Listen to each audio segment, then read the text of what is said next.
ನಮಸ್ಕಾರ. ಫ್ರೀಡಂ 19 ಸುದ್ದಿವಾಹಿನಿಗೆ ಸ್ವಾಗತ. ಇಂದಿನ ಮುಖ್ಯ ಸುದ್ದಿಗಳತ್ತ ಗಮನ ಹರಿಸೋಣ.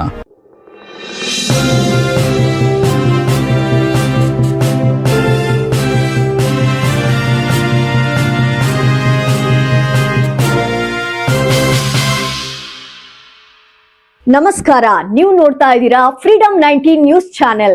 ನಿಖರ ಮತ್ತು ಪರಿಶೀಲಿತ ನಿರಂತರ ಸುದ್ದಿಗಳನ್ನ ಜವಾಬ್ದಾರಿಯುತವಾಗಿ ತಲುಪಿಸುವಂತ ವಿಶ್ವಾಸಾರ್ಹ ಸುದ್ದಿ ವೇದಿಕೆ ಫ್ರೀಡಂ 19 ನ್ಯೂಸ್ ಚಾನೆಲ್ಗೆ ತಮಗೆಲ್ಲರಿಗೂ ಆತ್ಮೀಯವಾದಂತಹ ಸ್ವಾಗತ.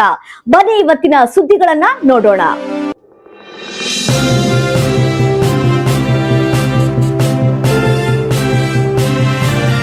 ಕೂಡ್ಲಿಗಿಯಲ್ಲಿ ಜನಸಾಗರದ ಮಧ್ಯೆ ಶ್ರೀ ಸೊಲ್ಲಮ್ಮ ದೇವಿ ಜಾತ್ರಾ ಮಹೋತ್ಸವ ವೈಭವ. ವಿಜಯನಗರ ಜಿಲ್ಲೆಯ ಪ್ರಮುಖ ಧಾರ್ಮಿಕ ಕೇಂದ್ರಗಳಲ್ಲಿ ಒಂದಾದ ಕೂಡ್ಲಿಗಿ ಪಟ್ಟಣದ ಆರಾಧ್ಯ ದೇವತೆ ಶ್ರೀ ಸೊಲ್ಲಮ್ಮ ದೇವಿ ಜಾತ್ರಾ ಮಹೋತ್ಸವವು ಈ ಬಾರಿ ಸಾಂಪ್ರದಾಯಿಕ ಕಳೆ ಹಾಗೂ ಭಕ್ತರ ಅಪಾರ ಸಡಗರದೊಂದಿಗೆ ಯಶಸ್ವಿಯಾಗಿ ಸಂಪನ್ನಗೊಂಡಿದೆ. ಕೇಲು ಮತ್ತು ಉತ್ಸವ ಮೂರ್ತಿಯ ಆಗಮನ, ಜಾತ್ರೆಯ ಪ್ರಮುಖ ಆಕರ್ಷಣೆಯಾದ ಧಾರ್ಮಿಕ ವಿಧಿವಿಧಾನಗಳು ಅತ್ಯಂತ ಶಿಸ್ತುಬದ್ಧವಾಗಿ ಜರುಗಿದವು. ಕುಂಬಾರರ ಮನೆಯಿಂದ ದೇವಿಯ ಪವಿತ್ರ ಕೇಲು ಹಾಗೂ ಜಿನಿಗಾರರ ಮನೆಯಿಂದ ಉತ್ಸವ ಮೂರ್ತಿಯನ್ನು ತರುವ ಮೂಲಕ ಹಬ್ಬದ ಕಳೆ ಹಿರಿಯದಾಯಿತು. ಗಂಗಾ ಪೂಜೆಯ ನಂತರ ರಾಷ್ಟ್ರೀಯ ಹೆದ್ದಾರಿ 50ರ ಪಕ್ಕದಲ್ಲಿರುವ ಬೃಹದಾಕಾರದ ಐತಿಹಾಸಿಕ ಆಲದ ಮರದ ಬುಡದಲ್ಲಿ ದೇವಿಯ ಪ್ರತಿಷ್ಠಾಪನೆಯನ್ನು ಮಾಡಲಾಯಿತು. ಇದು ಈ ಜಾತ್ರೆಯ ವಿಶಿಷ್ಟ ಸಂಪ್ರದಾಯಗಳಲ್ಲಿ ಒಂದಾಗಿದೆ. ಎರಡು ದೇವಸ್ಥಾನಗಳ ಸಂಗಮ ಕೂಡ್ಲಿಗಿಯಲ್ಲಿ ಶ್ರೀ ಸೊಲ್ಲಮ್ಮ ದೇವಿಯ ಎರಡು ಸನ್ನಿಧಿಗಳಿದ್ದು, ಒಂದು ಪಟ್ಟಣದ ಹೃದಯ ಭಾಗದಲ್ಲಿದ್ದರೆ ಮತ್ತೊಂದು ದಕ್ಷಿಣದ ಅಂಚಿನಲ್ಲಿದೆ. ಎರಡೂ ದೇವಸ್ಥಾನಗಳಲ್ಲಿ ಏಕಕಾಲಕ್ಕೆ ಧಾರ್ಮಿಕ ನಿಯಮಾನುಸಾರ ಪೂಜಾ ಕೈಂಕರ್ಯಗಳು ಜರುಗಿದ್ದು ವಿಶೇಷವಾಗಿತ್ತು.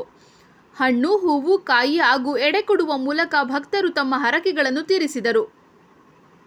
ಭಕ್ತರ ಹರ್ಷೋದ್ಗಾರ, ವಾದ್ಯವೃಂದದ ವೈಭವ, ಸಾವಿರಾರು ಭಕ್ತರ ಜಯಘೋಷಗಳ ನಡುವೆ ವಿವಿಧ ವಾದ್ಯ ಮೇಳಗಳೊಂದಿಗೆ ದೇವಿಯ ಮೆರವಣಿಗೆಯು ಸಾಗಿತ್ತು. ಮೆರವಣಿಗೆಯ ಉದ್ದಕ್ಕೂ ಭಕ್ತರು ದೇವಿಗೆ ಭಕ್ತಿಪೂರ್ವಕ ನಮನವನ್ನು ಸಲ್ಲಿಸಿದರು. ಜೂಗುಲರ ಮನೆತನದ ಅರ್ಚಕರ ಮಾರ್ಗದರ್ಶನದಲ್ಲಿ ಶ್ರೀ ಸೊಲ್ಲಪ್ಪ ದೇವಿಯ ಸೇವಾ ಸಮಿತಿ ಮತ್ತು ಆಯಗಾರರ ಸಕ್ರಿಯ ಸಹಭಾಗಿತ್ವದಲ್ಲಿ ಕಾರ್ಯಕ್ರಮಗಳು ಅಚ್ಚುಕಟ್ಟಾಗಿ ನಡೆದವು.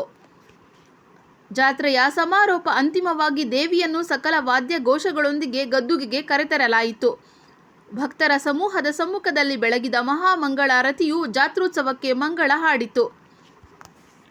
ಕೇವಲ ಕೂಡ್ಲಿಗಿ ಮಾತ್ರವಲ್ಲದೆ ನೆರೆಹೊರೆಯ ತಾಲೂಕುಗಳಿಂದ ಹಾಗೂ ವಿಜಯನಗರ ಜಿಲ್ಲೆಯ ಮೂಲೆ ಮೂಲೆಗಳಿಂದ ವಿವಿಧ ಸಮುದಾಯಗಳ ಭಕ್ತರು ಆಗಮಿಸಿ ದೇವಿಯ ಕೃಪೆಗೆ ಪಾತ್ರರಾದರು. Freedom 19 news, Kudligi. ಇಷ್ಟು ಇಂದಿನ ಪ್ರಮುಖ ಸುದ್ದಿಗಳು. ಕರ್ನಾಟಕದ ಪ್ರತಿಯೊಂದು ಮೂಲೆಗೂ ನಿಖರ ಮತ್ತು ಪರಿಶೀಲಿತ ಮಾಹಿತಿಯನ್ನು ಜವಾಬ್ದಾರಿಯುತವಾಗಿ ತಲುಪಿಸುವಂತಹ ಪ್ರಯತ್ನದಲ್ಲಿ ನಾವು ಸದಾ ನಿಮ್ಮ ಜೊತೆ. ಫ್ರೀಡಂ 19 ನ್ಯೂಸ್ ಚಾನೆಲ್ನ ವೀಕ್ಷಕರಿಗೆ ಧನ್ಯವಾದಗಳು.